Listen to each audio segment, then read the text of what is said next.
Wes, and today we're talking about a new highly competitive video tripod, looking to bring all the professional features into a more approachable space. And that is this, the Sirui SQ25 with fluid head VHS10. And this is not a video cassette tape, this is a tripod designed for professional work. But will it do professional work? Will it hold up to the rigors? Let's dive in deep and find out, starting with the build quality. As you can see, this is a carbon fiber leg tripod. A lot of the other components are not carbon fiber. Some plastic here, some aluminum here. Honestly, more aluminum than I expected. There is this metal rail that runs all the way down here so that you can have one clip. So we have our aluminum catch here that releases the entire leg, as you can see. Now, one big caveat for this tripod is it is a floor spreader tripod. And here's my bias, I'm not a big fan of floor spreader tripods for two reasons. Number one, makes it hard to move the legs independently, like if you're on wildly uneven surfaces. Number two, I do a lot of inside-outside run and gun stuff, and floor spreaders, not fantastic for outside work, fantastic for indoor work, but I do both. And so we'll need to release all three legs because they're connected by a floor spreader to get this to come up and join us here in the frame. The floor spreader is adjustable. We'll lock that down. As you can see, there's one lock per leg, which is the best you can get for most tripods these days, except for the new small rig Tribex, I believe it's called. It's about $800. Costs more than this. If you look at the head, again, lots of aluminum, pretty rugged seeming construction. We have a big, long, extending arm here coming right out of the frame. The longer the arm is, the smoother your action can get, so that's great. And you can move this arm to either side, or you can mount something else on the other side. And speaking of mounts, we have a 3/8 with locator pin mount on all three sides here. And on one side, I have mounted what comes with it. They call it the strap. It's a handle. It's mostly high-density plastic, but you have a rubber grip on either side. And built into the side of it is an Allen key. They'll help you adjust various elements of this tripod, including adding or removing this handle. Honestly, I have mixed feelings about this handle. I suppose it is most useful for when it is all collapsed in, so let's do that. So release, release, release, down, lock, lock, lock. Gonna grab the ring on the inside here and pull the legs together. But after that, we have these teeny tiny little clips here for keeping the legs together. One clip, two clips. Bring that in, three clips. These feel a little bit dicey. I would rather have like a nice big rubber strap, kind of like the rubber for the feet that attach and detach the feet. You can get an optional mid-level spreader. That's an additional $60. I looked into ordering that myself, but after duties and stuff getting into Canada, it would be well over 100 Canadian dollars, which is a bit of a tough sell for a tripod that is 400 US dollars. Okay, so now this is all strapped together. We can carry it around by this handle, which the balance isn't great right now. So I assume the balance will be fixed if I put a camera on the end, but oh boy, do I not really want to carry this around with the camera slapped to the end of it. Now, I have seen a lot of people do that, especially people working, and primarily people working in like news and stuff. They'll just leave the camera on the top of the tripod all the time, carry it around, lug it around. I guess I have trust issues. Speaking of which, let's slap a camera onto the top of this thing. As you can see, it comes with a giant tripod plate, nice professional plate. You snap this into the top, drop down. It slides around a lot, but it will not release. It's just loose until you hit the lever here and lock it down. There we go. All right, here come my trust issues. This is not my video rig camera because I'm recording on my video cameras. Yep, perfectly balanced now. So obviously they do intend for you to do that. Again, trust issues with this plastic handle. So, for build quality, I have been banging this around for a while, and you absolutely cannot tell that this tripod has even been used. So, regardless of what I think about this plastic handle and whatnot, it is clearly built for some riggers. Overall, I've got to give this build quality an 8.5 out of 10. I am comparing this to like every tripod and those very expensive, super heavy duty, much heavier than this rigs will take a bit more of a beating. And yeah, like these top level plastic components, it's a very small space that this carbon fiber is mounted into. But moving right along to feature set, and this is where this tripod just slays. This has more features than pretty much any tripod has ever had in its category. So the number one most obvious feature, of course, is the single point leg locks. Unlock this, it releases both ends of the leg. But let's bring this up higher so we can see. We have a video head included where we have full damping control. Unlike this Freeblazer, which you just lock or unlock the tilt, and you have some but slightly janky damping control of the pan.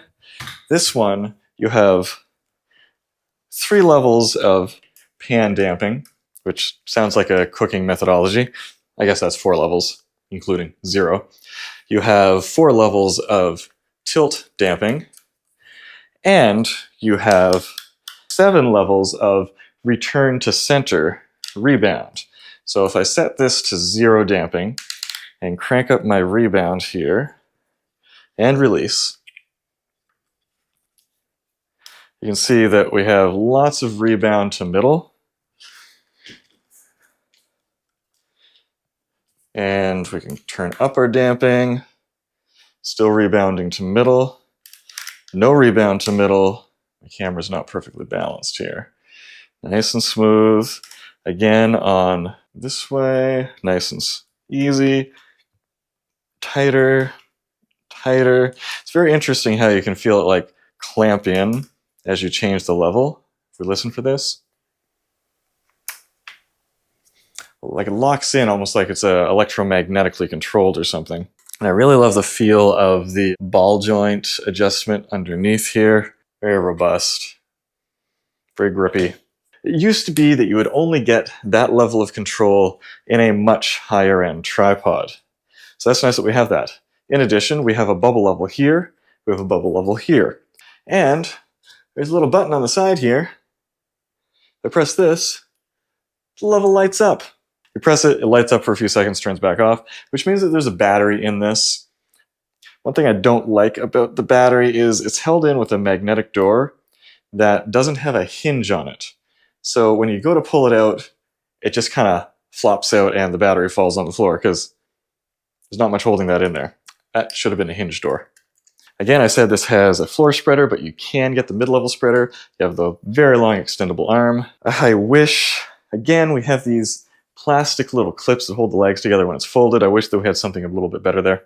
Really, the only general feature that this is missing is the newly introduced single point lock for all the legs, like on the new small rig Tribex, where you just grab the handle, click it, boom, all the legs come out.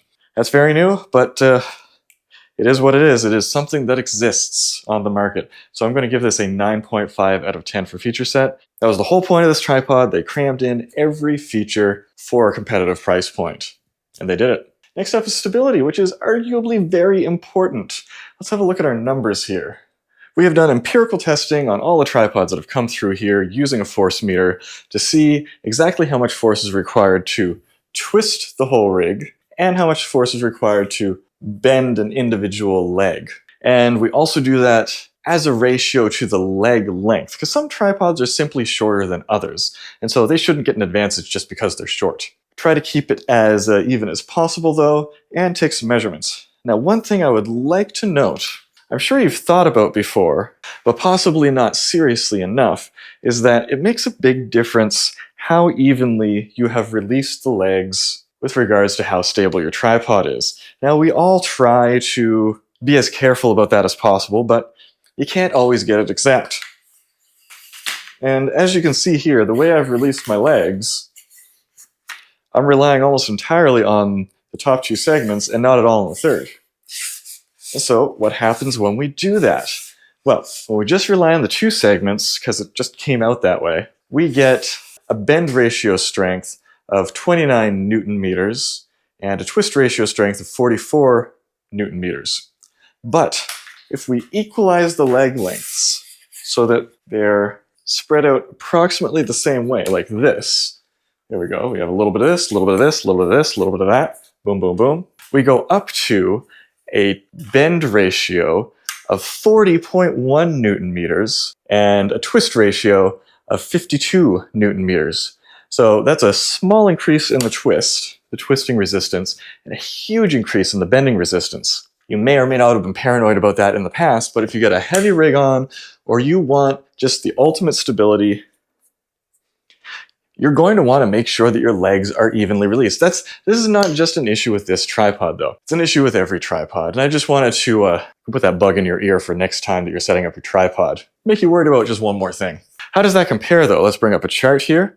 As you can see, although the legs look a bit beefier on the Freeblazer here, this results in the Sirui having almost exactly the same bend ratio and a much higher twist ratio resistance. So this is a sturdier tripod, the sturdiest tripod that I have tested. Not surprising, since I haven't tested a lot of big video tripods. I'm gonna have to like hit the streets and borrow some massive old school video tripods from friends to expand this test database. Problem is, it just takes a long time to test these. Based on our existing stability chart, though, that's gonna give us a 9 out of 10 for stability. It would be a 10 if it was like a clear win on both ratios, but it's not, so they kind of trade blows just a little bit. Usability. Once again, we have a single point on each leg to lock it down, but it's not the single point for the entire tripod, which is something that exists out in the real world now with the Tribex.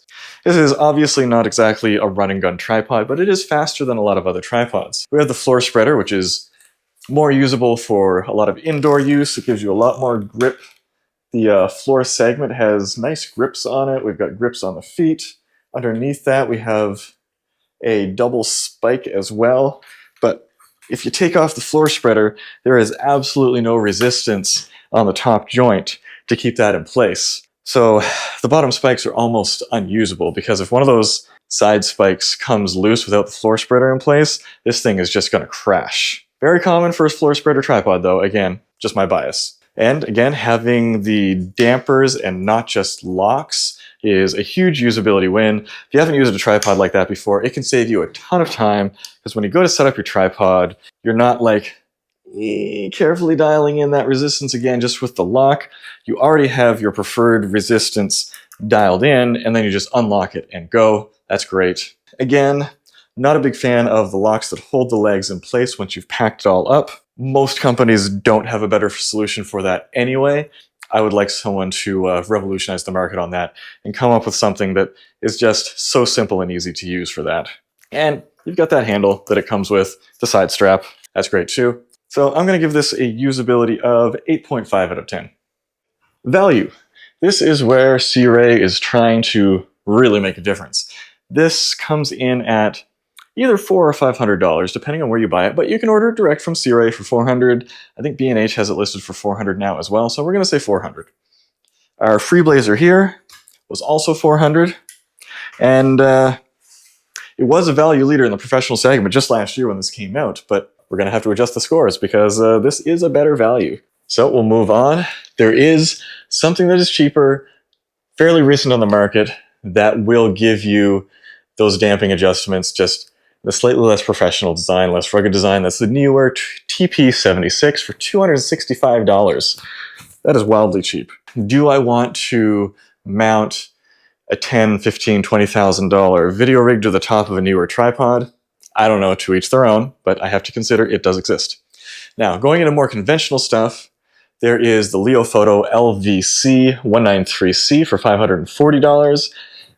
You don't have the single point leg locks, you have individual locks down the legs, but you do have full damping. There's the SmallRig 8120, single locks, full damping for $560. Again, there's that SmallRig Tribex. I would love to test the resiliency of the legs on that. I'm not sure SmallRig is going to send it to me though. And see if they are as strong as these doubled up legs in a more traditional video tripod. That's $800. For full disclosure here, most professional level video tripods are very expensive. So traditionally, you'd be looking at least $1,000, such as the Tilta CT08, which is single lock, full damping, a much more typical traditional professional level video tripod. That's $1,000. Now, stuff that you see being used actually like on TV shows and movie sets, you're looking at something that's between like $8,000 and $14,000. This $400 is quite the steal. Are there compromises made to the build quality? Yes, we have some plasticky bits, but you can get professional level results, professional smoothness for $400. That's fantastic. I have to give this a value of 9.5 out of 10 because again, that newer does exist. And that gives us a total score of 91%. 91%. Wow. It is now the leader in my tripod rankings. Not at all surprising. I mean, they made a big gamble, put in some really fantastic components to shake up the market, and they did it. Good job, Sirui. If you have any questions about the Sirui SQ25 with the VHS video head, let me know down in the comments below. If you want to pick one up, there's going to be a link down in the description. Help support this channel and feed my fat cats. If you want me to review the SmallRig Tribex, I don't know, leave some comments below and then I can show those to SmallRig. But until next time, let's go take some photos and some videos.